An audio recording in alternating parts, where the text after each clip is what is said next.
Mon frère en Christ, ma sœur en Christ, j'aimerais commencer par un mot de prière pour toute personne regardant cette vidéo. Au nom de Jésus-Christ, je recouvre toute personne regardant cette vidéo avec le sang de Jésus-Christ. Je demande aux anges guerriers puissants de Dieu de les protéger. Je brise, renverse et fais exploser toutes les murailles et les forteresses de protection que les sorcières, les sorciers, les magiciens, satanistes, marabouts, fétichistes, occultistes, rosicruciens, francs-maçons et autres se sont érigés autour d'eux. Je brise et anéantis le pouvoir de toutes les malédictions, le pouvoir des enchantements, le pouvoir des mauvais sorts, des charmes, des fétiches, de la voyance, le pouvoir des prières psychiques. Je brise le pouvoir des pensées psychiques. Je brise le pouvoir de l'ensorcellement, le pouvoir de leur envoûtement, de leur sorcellerie, de leur magie, le pouvoir de leur vaudou, de leur contrôle mental. Je brise le pouvoir de leur porte-malheur, de leurs potions, de leurs amulettes. Je brise le pouvoir de la mort, de la destruction, de la maladie, de la douleur, des tourments qu'ils ont envoyés contre quiconque regardant cette vidéo. Je brise le pouvoir de leur puissance psychique, de leur guerre psychique. Je brise le pouvoir de leur chaîne de prière satanique. Je brise et anéantis maintenant au nom de Jésus-Christ le pouvoir de leur cabale, le pouvoir de leurs encens et bougies, leurs incantations, leurs conjurations, leurs psalmodies, leurs projections astrales, leurs cristaux. Je brise le pouvoir des poudres, herbes et racines magiques qu'ils utilisent. Je brise le pouvoir de tout objet ou toute autre parole ayant été envoyée sur le chemin, dirigée ou prononcée contre quiconque regardant cette vidéo, ou contre un membre de leur famille, ou de leur église, ou contre tout autre serviteur de Dieu, engagé quelque part dans le monde, dans le ministère de la délivrance. Je retourne toutes ces choses et paroles, ainsi que les démons et esprits méchants qui y sont associés, 777 milliards de fois à celle, celui ou ceux qui les ont envoyés ou prononcés contre toute personne regardant cette vidéo. Et je les attache à eux au nom de Jésus-Christ. Et je romps et brûle leurs cordons d'argent impies et abominables au nom de Jésus-Christ. Et je tire leurs langues, les langues qu'ils utilisent pour envoyer les malédictions, les mauvais sorts contre quiconque regardant cette vidéo. Je tire les langues sur leurs langues et j'en fais des nœuds et je les rends muets au nom de Jésus-Christ, sur la base de Matthieu chapitre 18, verset 18 qui déclare que tout ce que nous lions sur terre est lié dans le ciel et tout ce que nous délions sur terre est délié dans le ciel. Au nom tout-puissant de Jésus-Christ. Amen. Bien-aimés, je vous invite à tourner vos Bibles dans Éphésiens chapitre 6, à partir du verset 10, je vais lire. Au reste, fortifiez-vous dans le Seigneur et par sa force toute puissante, revêtez-vous de toutes les armes de Dieu, afin de pouvoir tenir ferme contre les ruses du diable. Car nous n'avons pas à lutter contre la chair et le sang, mais contre les dominations, contre les autorités, contre les princes de ce monde des ténèbres, contre les esprits méchants dans les lieux célestes. Verset 13. C'est pourquoi prenez toutes les armes de Dieu, afin de pouvoir résister dans le mauvais jour, et tenir ferme après avoir tout surmonté. Il y a des clés qui sont contenues dans ce passage pour le combat spirituel. Éphésiens chapitre 6 au verset 10 commence donc qu'il faut se fortifier. La parole de Dieu demande qu'on se fortifie. Il n'est pas dit de demander à Dieu de te fortifier.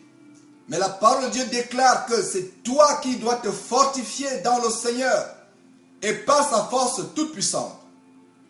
Le verset 11 déclare revêtez-vous de toutes les armes de Dieu. Il y a des clés que je vais partager avec toi aujourd'hui. Il est dit de se revêtir. C'est toi qui dois te revêtir. Tu te revêts de toutes les armes. Le verset 11 parle des armes de Dieu. Et chaque fois qu'il y a arme, c'est qu'il y a guerre quelque part. Donc Dieu te demande de te revêtir. Ça, c'est le premier principe pour s'engager dans le combat spirituel contre Satan et son armée démoniaque. Donc la parole Dieu dit de se revêtir de toutes les armes de Dieu. Et si Dieu parle des armes, c'est que ces armes existent quelque part dans sa parole. Et c'est le but de cet enseignement, de t'introduire à ces armes. Et cet enseignement s'adresse à tous ceux qui sont malmenés par la sorcellerie, par les attaques démoniaques, et n'ont toujours pas su comment s'en sortir, comment être victorieux par rapport à ces attaques de la sorcellerie ou des démons. Dans le verset 13, d'abord le verset 11, je le relis. Revêtez-vous de toutes les armes de Dieu afin de pouvoir tenir ferme contre les ruses du diable. Et le verset 12 de dire, car nous n'avons pas à lutter contre la chair et le sang, mais contre les dominations, contre les autorités, contre les princes de ce monde de ténèbres, contre les esprits méchants dans les lieux célestes. Ce verset dit, nous n'avons pas à lutter. Qui lutte? C'est nous, c'est toi et moi, et tous les chrétiens à travers le monde, remplis de la puissance de Dieu, et qui marchent dans la sanctification. C'est nous qui luttons. Il n'est pas dit que c'est ton pasteur qui va lutter pour toi. Il n'est pas dit que c'est ton révérend ou ton archevêque ou ton prêtre qui va lutter pour toi.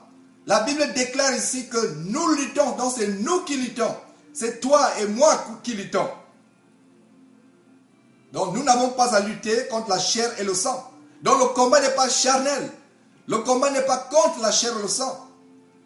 Nous allons voir contre quoi le combat est engagé, ou la guerre est engagée. Donc contre les autorités, contre les princes de ce monde de ténèbres, contre les esprits méchants dans les lieux célestes. Voilà ce contre quoi le combat est engagé. Et le verset 13 dit, c'est pourquoi prenez toutes les armes de Dieu. Dieu te dit de prendre les armes. Et le but de cet enseignement, c'est de te montrer quelles sont ces armes. Afin que tu ne sois plus terrassé, malmené, tourmenté par les démons ou par la sorcellerie, ou par les féticheurs, ou par les satanistes, qui lancent des mauvais sorts, qui tourmentent, qui affligent. La Bible te dit de prendre toutes les armes afin de pouvoir résister dans le mauvais jour et tenir ferme après avoir tout surmonté. La Bible contient tout ce qui contribue à la vie et à la piété. Et l'apôtre Paul déclare en 1 Corinthiens chapitre 12, verset 1, que concernant les choses spirituelles, ou les dons spirituels, nous ne devons pas être dans l'ignorance.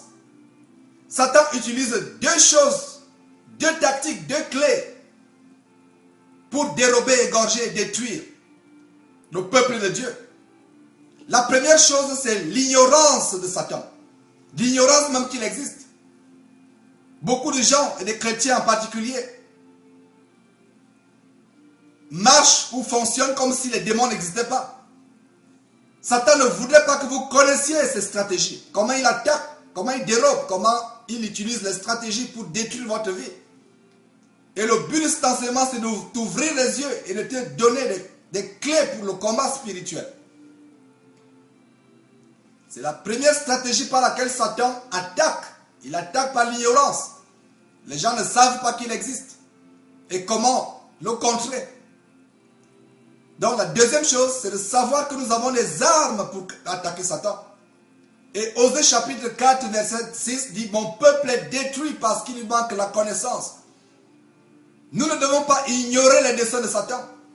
Nous devons comprendre la parole de Dieu, connaître la parole de Dieu et la comprendre par rapport au combat spirituel. Et c'est le but de cette vidéo. Je t'invite maintenant à tourner ta Bible en 2 Corinthiens chapitre 10. 2 Corinthiens chapitre 10. on va voir une écriture similaire et nous sommes en train de voir des grandes clés que Dieu a prévues pour tout chrétien dans le combat spirituel. 2 Corinthiens chapitre 10. La parole de Dieu déclare, suis attentivement les grandes clés qui sont contenues dans 2 Corinthiens chapitre 10 à partir du verset 3. Et Paul reprend le thème qu'on vient de lire dans Éphésiens chapitre 6 à partir du verset 10. Donc 2 Corinthiens chapitre 10 à partir du verset 3. Il est dit, si nous marchons dans la chair, nous ne combattons pas selon la chair, car les armes avec lesquelles nous combattons ne sont pas charnelles, mais elles sont puissantes par la vertu de Dieu pour renverser les forteresses. Nous renversons les raisonnements, verset 5, et toute hauteur qui s'élève contre la connaissance de Dieu, et nous amenons toute pensée captive à l'obéissance de Christ. Donc le verset 4 dit, les armes avec lesquelles nous combattons, c'est nous qui combattons. Ce n'est pas ton pasteur qui combat pour toi. Ce n'est pas Dieu qui combat pour toi. C'est toi-même qui combats. Tu t'engages dans le combat. Tu peux demander le renfort d'un frère ou d'une soeur pour t'assister dans ce combat. Mais c'est toi d'abord le premier acteur, le premier combattant dans ce combat. Dans le verset dit, les armes avec lesquelles nous combattons. Encore le mot arme. Et chaque fois qu'il y a arme, c'est qu'il y a guerre. Donc Dieu dit, par l'apôtre Paul ici, dans ce verset, verset 4, car les armes avec lesquelles nous combattons. Donc ça veut dire qu'il y a des armes qui existent avec lesquelles tu combats. Et il est dit que ces armes ne sont pas charnelles ou humaines. Elles ne sont pas physiques. Mais elles sont puissantes par la vertu de Dieu pour renverser les forteresses. Nous renversons les raisonnements et toute hauteur qui s'élève contre la connaissance de Dieu et nous amenons toute pensée captive à l'obéissance de Christ. J'aimerais t'inviter à tourner ta Bible dans Marc chapitre 11.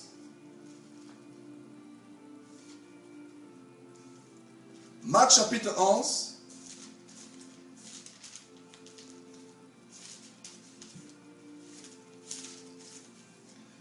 Je vais lire du verset 22 au verset 24.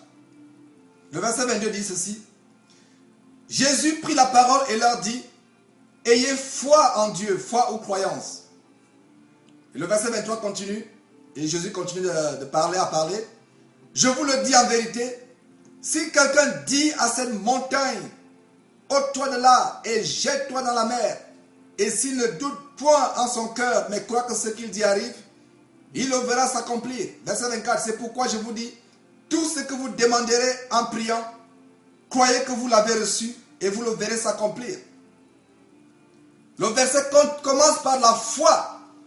Vous ne pouvez pas opérer la délivrance dans votre vie ou dans la vie d'un prochain ou d'un frère ou d'une sœur en Christ sans la croyance.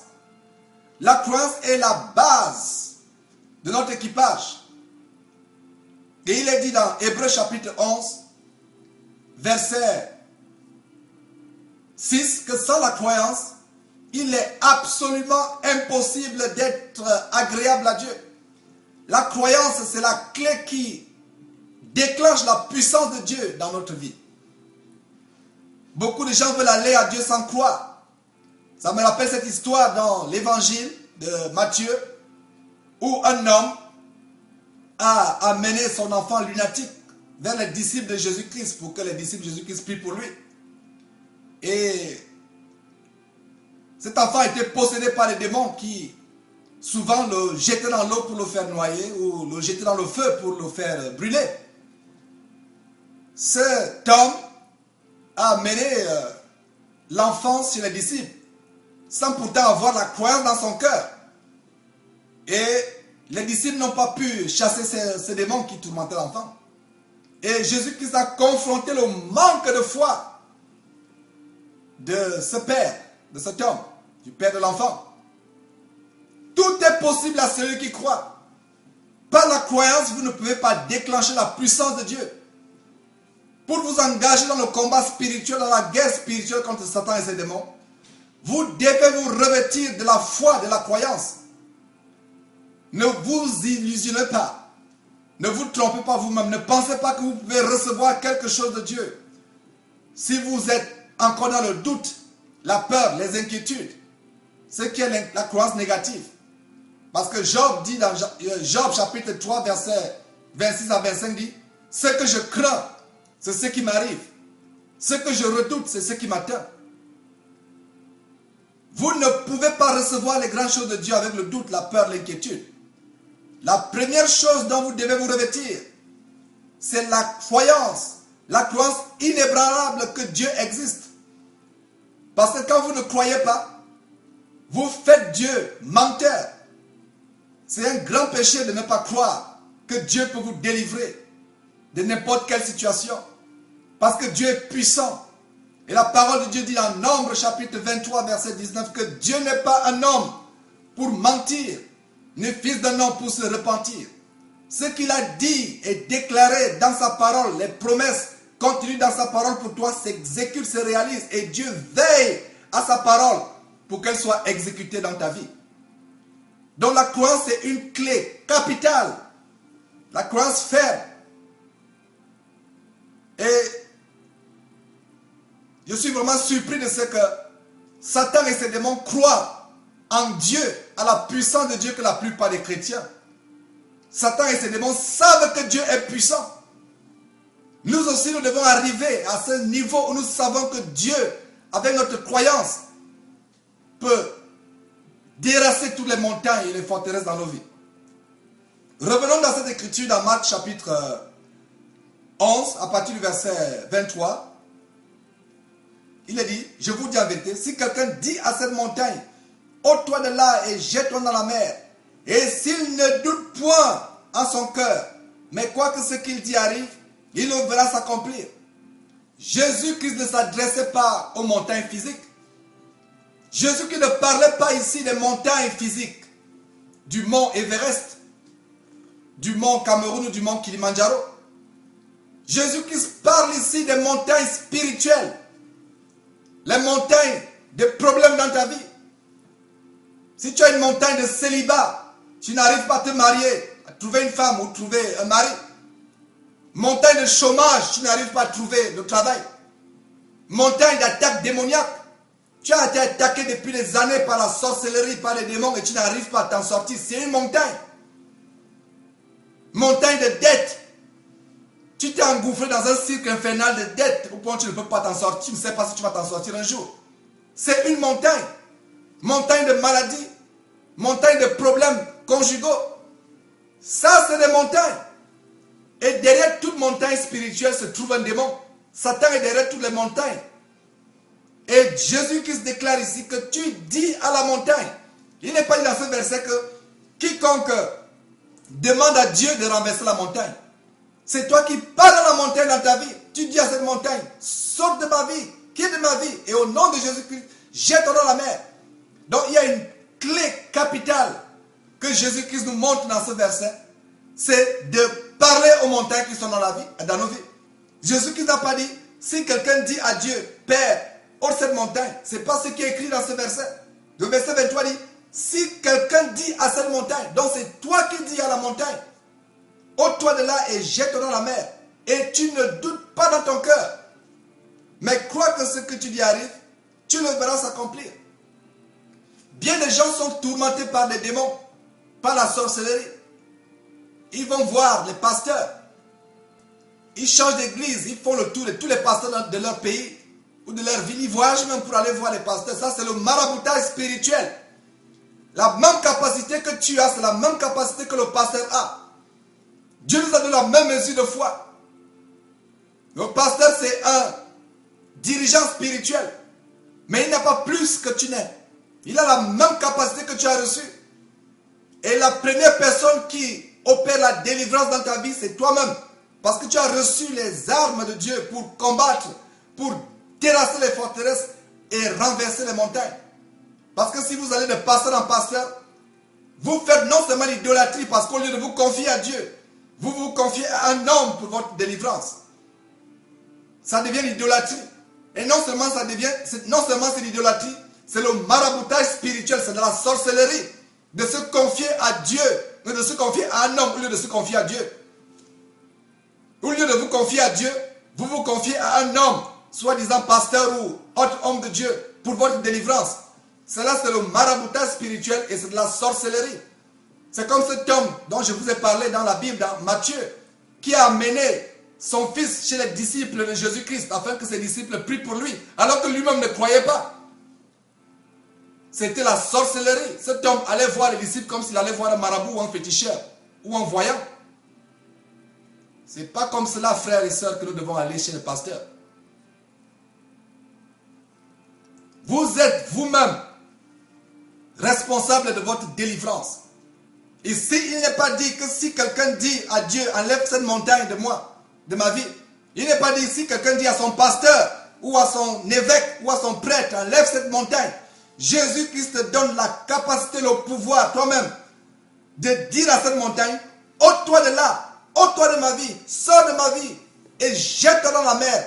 La mer ici étant l'abîme. Donc tu as la capacité à partir d'aujourd'hui par Jésus-Christ. Et je vais te montrer, je vais développer davantage dans cette vidéo que tu as la capacité au nom de Jésus-Christ de parler aux montagnes dans ta vie. Et ils vont t'obéir. Le verset 24 continue en disant, et c'est une merveilleuse promesse, Jésus-Christ parle, il dit, c'est pourquoi je vous dis, tout ce que vous demanderez en priant, croyez que vous l'avez reçu et vous le verrez s'accomplir. Je t'invite maintenant à tourner dans Matthieu chapitre 18, verset 18. Et c'est une arme de destruction massive. C'est la bombe atomique dans le combat spirituel que je vais te montrer. Dieu m'a ouvert les yeux à la compréhension de ce verset. Et selon mon expérience dans le ministère de délivrance, ce verset est puissant. Les démons ont peur de ce verset. Ils ne veulent pas que les gens voient la grandeur de la révélation qui est cachée dans ce verset. Tout comme ils ont peur du sang de Jésus-Christ. Je suis tellement indigné de ce que dans la plupart des églises et dans la plupart des cantiques que ces églises utilisent, il n'y a plus beaucoup de cantiques qui parlent du sang de Jésus-Christ. Et c'est une stratégie de Satan. Chaque fois que vous prononcez le nom de Jésus-Christ ou que vous invoquez le nom de Jésus-Christ sur votre vie, il y a des grandes choses qui se passent. Il y a des montagnes sataniques et démoniaques qui s'écroulent. Il y a des forteresses qui s'ébranlent chaque fois que vous utilisez le nom de Jésus-Christ. Donc je veux montrer cette bombe atomique sur le plan spirituel. Cette arme de destruction massive contre Satan dans Matthieu chapitre 18, verset 18. C'est un tout petit verset, mais bien aimé de Dieu. Ce verset contient la clé fondamentale, efficace, puissante dans le combat spirituel. Je vais lire ce verset. Matthieu chapitre 18, verset 18. C'est notre Seigneur qui parle à nouveau ici. Il dit, je vous le dis en vérité, tout ce que vous lierez sur la terre sera lié dans le ciel. Et tout ce que vous délierez sur la terre sera délié dans le ciel. Vous voyez, c'est la capacité que Dieu nous a donnée. Et Jésus-Christ nous donne une promesse. Et nous devons croire à cette promesse, qu'elle se réalise chaque fois que nous le faisions. Jésus-Christ ne mentait pas. Il n'y a jamais eu en lui de mensonge, puisqu'il est la vérité. Et il a dit, vous connaîtrez la vérité et la vérité vous affranchira. Voilà une vérité capitale contenue dans la parole de Dieu, la Bible, qui va vous affranchir. Il est dit, je reprends ce verset, Jésus qui dit, tout ce que vous lierez sur la terre sera lié dans le ciel, et tout ce que vous délierez sur la terre sera délié dans le ciel. La capacité de lier et de délier, c'est la clé pour la victoire dans le combat spirituel contre Satan et ses démons.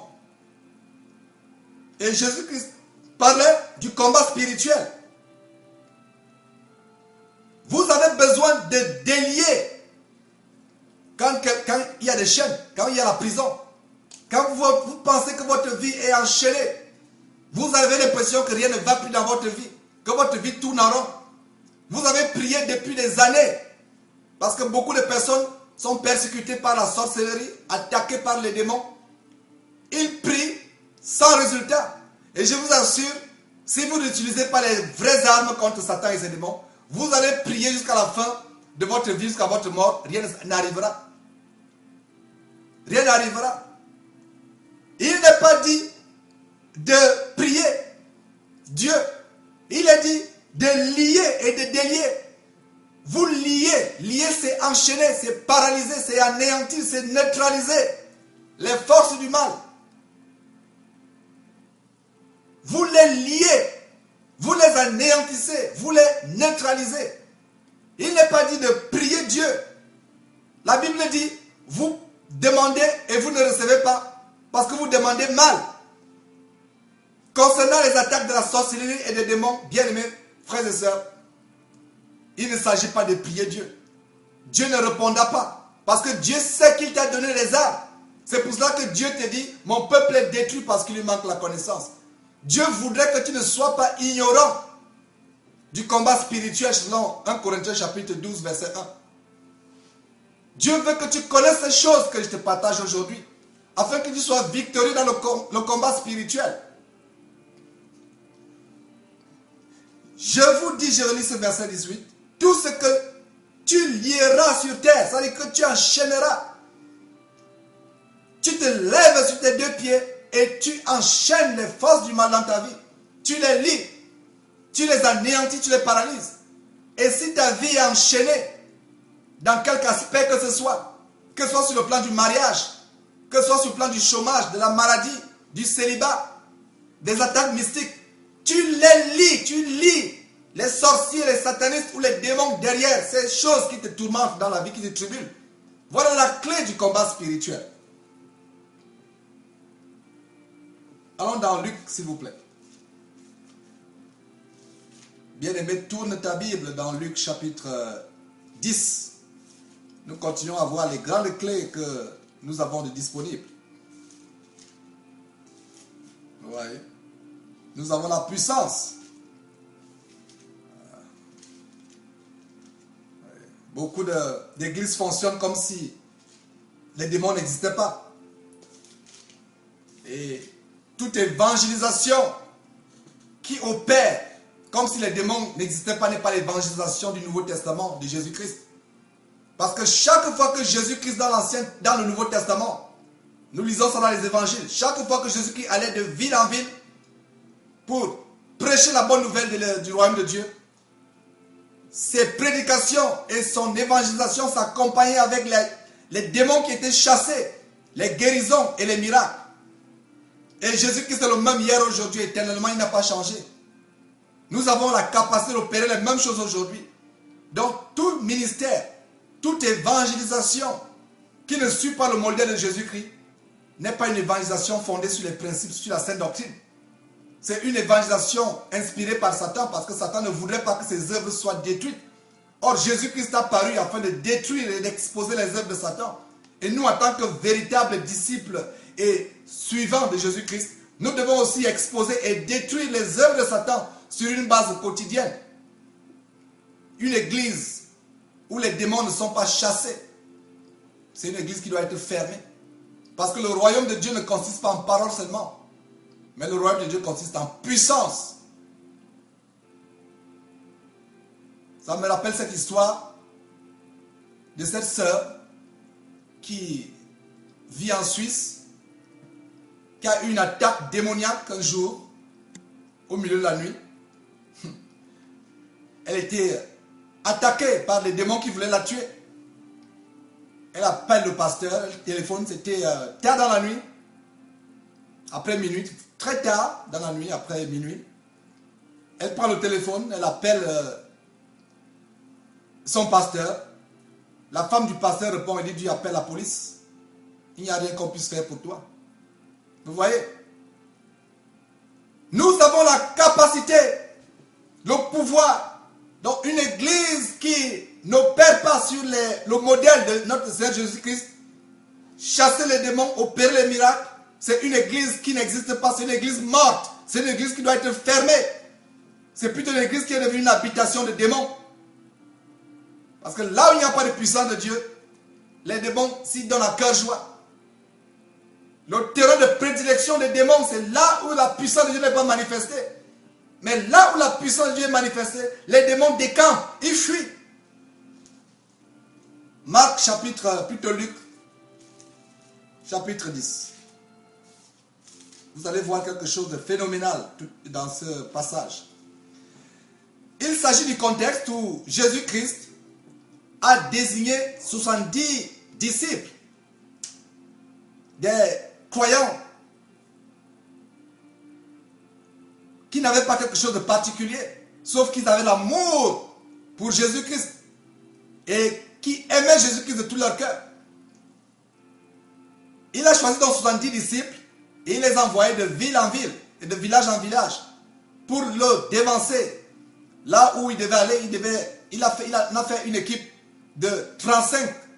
Il a fait 35 équipes, 35 groupes, 2 par groupe. Il les a dévancés sur les villes et les villages où lui-même devait entrer.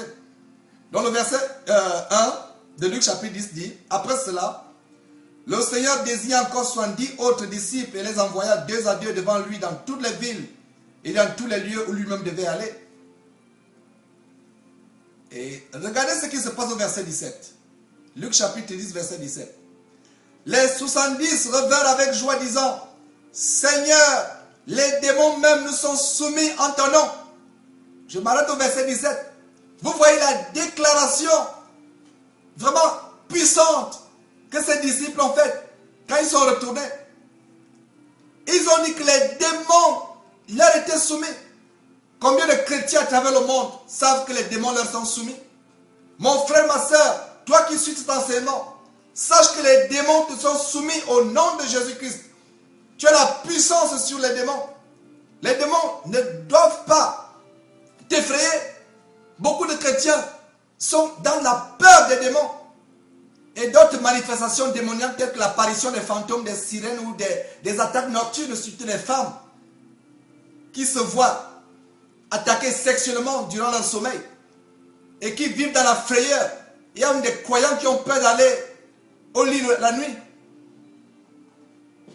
parce que traumatisés par ce qui pourra les arriver. Il y a certains croyants qui ne peuvent pas dormir sans lumière. Vous voyez? Mais la Bible déclare ici que les démons sont soumis. Et quand Jésus-Christ a envoyé ces gens, Jésus-Christ savait très bien que ces gens avaient la capacité de prendre l'autorité sur les démons. Et j'imagine le sourire que Jésus-Christ avait dans ce verset. Parce que Jésus savait très bien que quand ces gens reviendraient, ils devaient revenir avec joie parce qu'ils devaient expérimenter des choses surnaturelles, des choses phénoménales, extraordinaires. À savoir que les démons devaient leur être soumis. Donc Jésus qui leur a envoyé, au moment où Jésus qui leur a envoyé, Jésus qui ne leur a pas dit que les démons devaient être soumis. C'est pour ça que je vous ai déclaré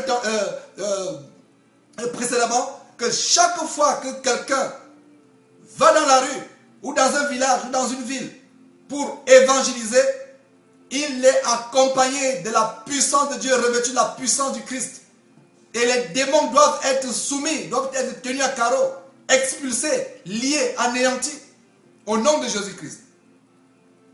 Regardez quelle est la réponse de Jésus-Christ au verset 19. Voici, je vous ai donné le pouvoir de marcher sur les serpents et sur les scorpions et sur toute la puissance de l'ennemi, et rien ne pourra vous nuire. Voilà le pouvoir que Jésus-Christ nous a donné. Et ça, c'est la base dans la compétition spirituelle, dans le combat spirituel contre Satan et ses démons. Nous avons le pouvoir, le pouvoir, le pouvoir, le pouvoir. Jésus qui nous a donné ce pouvoir de marcher sur les serpents et sur les scorpions et sur toute la puissance de l'ennemi. Et rien, absolument rien, ne pourra nous nuire. Voilà ce que déclare la parole de Dieu. Si tous les chrétiens à travers le monde étaient conscients du pouvoir et de la capacité que nous avons sur toute la puissance de l'ennemi, je vous assure, les choses sataniques qui se passent à travers le monde seraient neutralisées, paralysées. Mon frère, ma soeur, tu as le pouvoir. Jésus qui se déclare ici qu'il t'a donné le pouvoir de marcher sur les serpents et sur les scorpions. Beaucoup de chrétiens lisent ce verset 19 de Luc chapitre 10 sans réaliser la puissance. Nous lisons ce verset de manière mécanique, comme un robot. On ne s'y attarde même pas. On lit ce verset comme si c'était une fable ou une légende. Ce verset est la réalité. Nous avons le pouvoir de marcher sur les serpents et sur les scorpions et sur toute la puissance de l'ennemi. Et rien, absolument rien, ne peut nous nuire.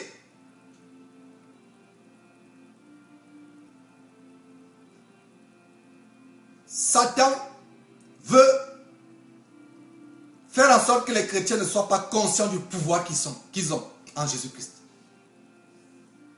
Nous sommes les représentants de Jésus-Christ sur terre. Chaque chrétien. Jésus-Christ n'est plus physiquement sur terre. Il est assis à la droite de Dieu dans les lieux célestes. Donc le même pouvoir que Jésus-Christ avait sur terre, c'est le même pouvoir que toi, moi et tous les gens à travers le monde ont. Ce n'est pas un pouvoir qui est seulement pour les prêtres et les pasteurs, ou les cardinaux, ou les révérends. Et bien des gens, hommes de Dieu, soi-disant hommes de Dieu, n'enseignent pas ces choses que je suis en train de partager aujourd'hui. Tout simplement pour maintenir leurs fidèles dans la dépendance spirituelle. Comme cette sœur qui vit en Europe, qui m'a appelé après avoir regardé une vidéo, et qui m'a raconté quelque chose qui a fendu mon cœur, qui m'a mis dans la colère spirituelle. Un homme de Dieu qui, soi-disant, priait pour elle, parce qu'elle était attaquée par les démons. Et l'homme de Dieu a exigé que la sœur lui donne 400 € par mois pour elle et pour son enfant. Cela m'a fendu le cœur, cela m'a effondré. Où avez-vous vu Jésus-Christ exiger l'argent pour les gens qu'il délivrait, pour les gens qu'il guérissait?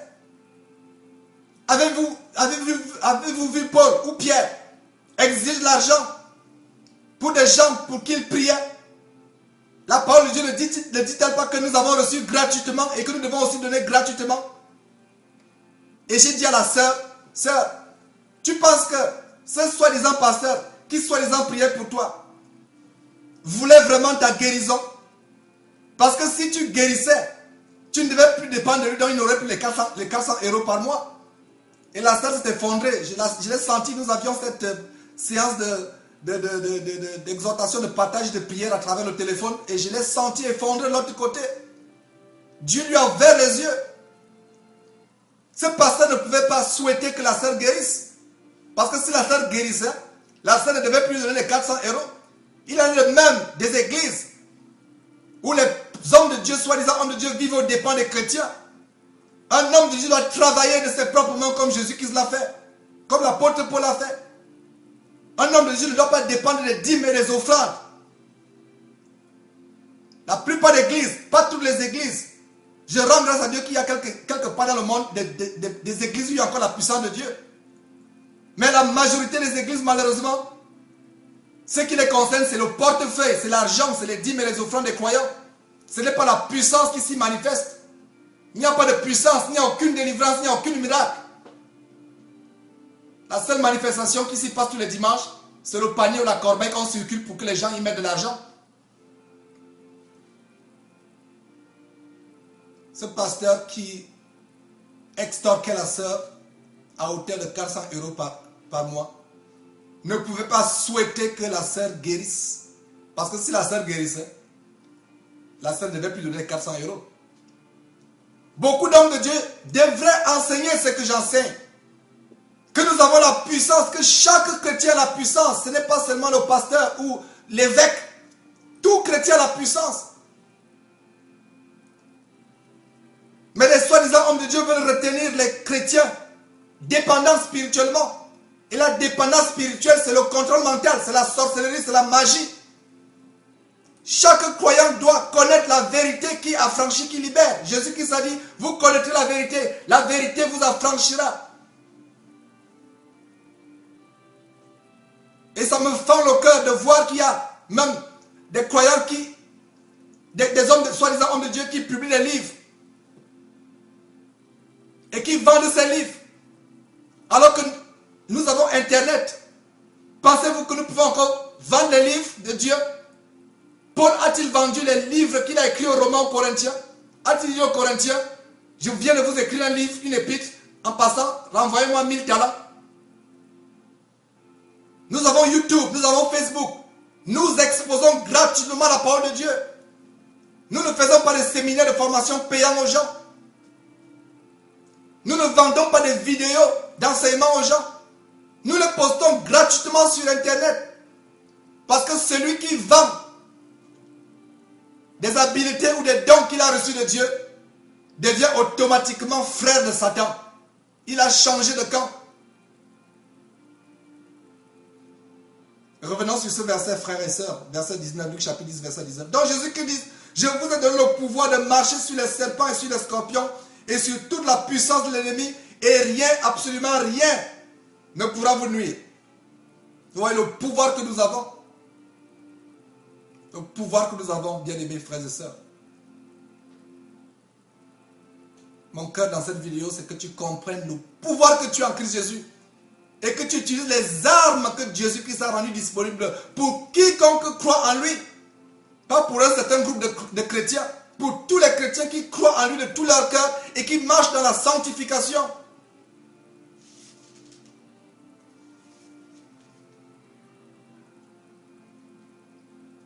Nous allons terminer par l'évangile de Jean. Jean chapitre 14.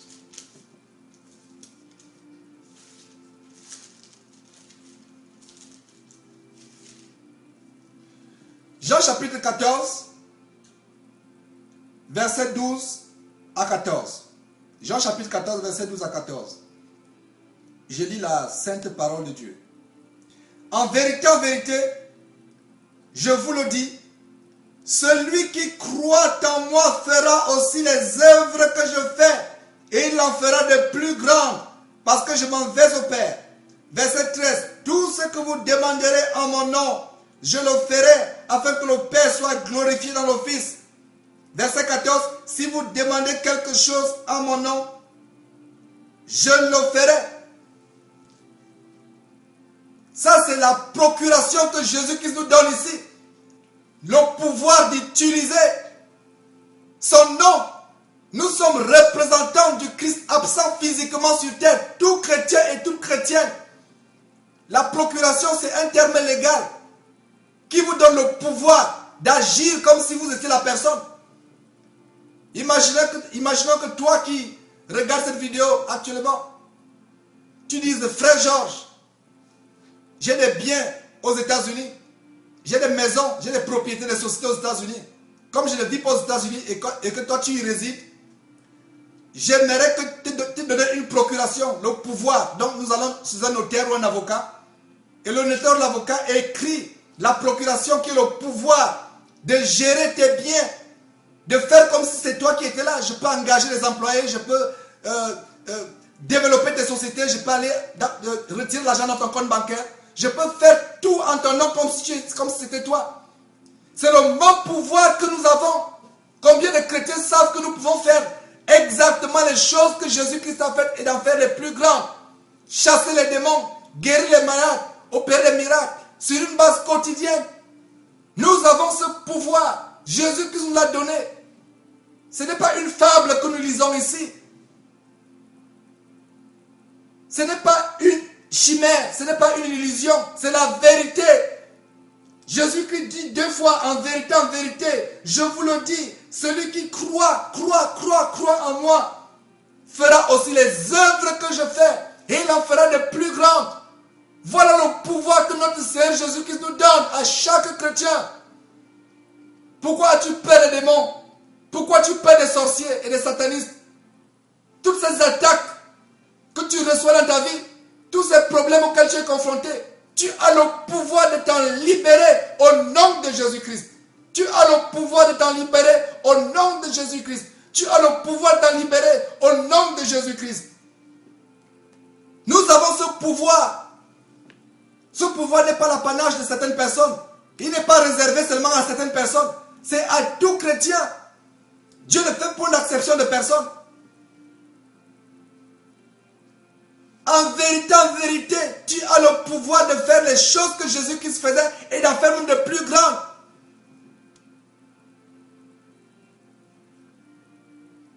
Je m'en voudrais si je terminais cet enseignement sans te lire Marc, chapitre 16. Marc, chapitre 16.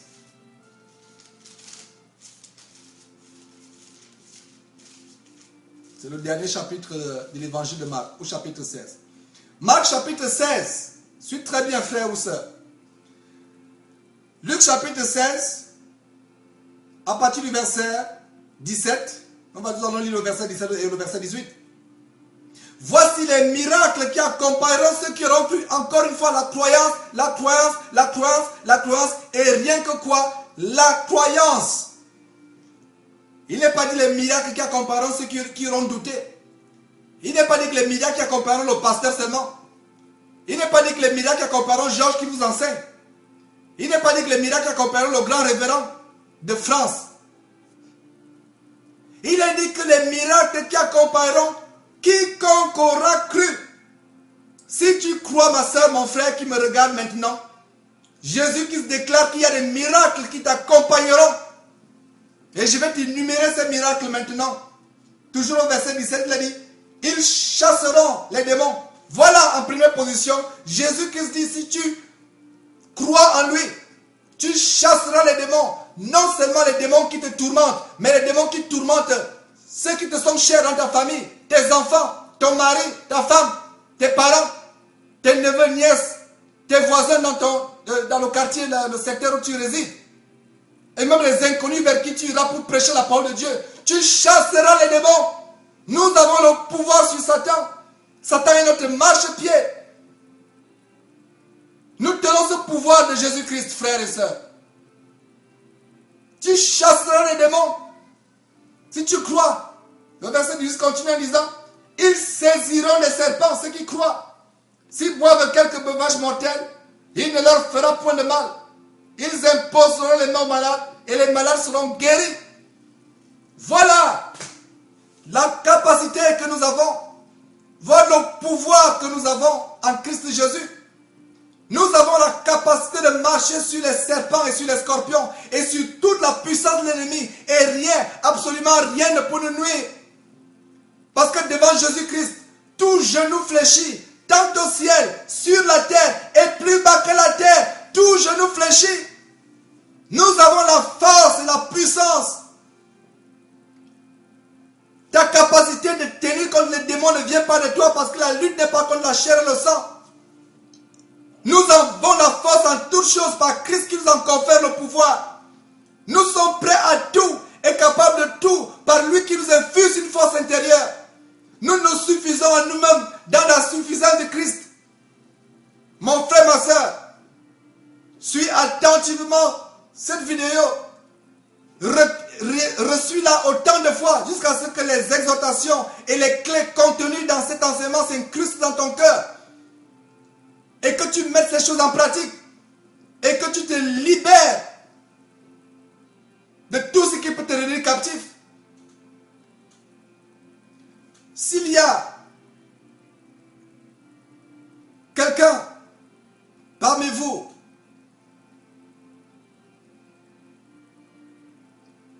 qui a été tourmenté toute sa vie par la sorcellerie, par les attaques démoniaques, cette vidéo est une introduction aux clés du combat spirituel pour une vie qui soit dans l'abondance, abondance de paix, abondance de santé, abondance d'harmonie dans le couple, sur le plan du mariage, et à tous égards. Que Dieu vous bénisse abondamment au nom de Jésus-Christ.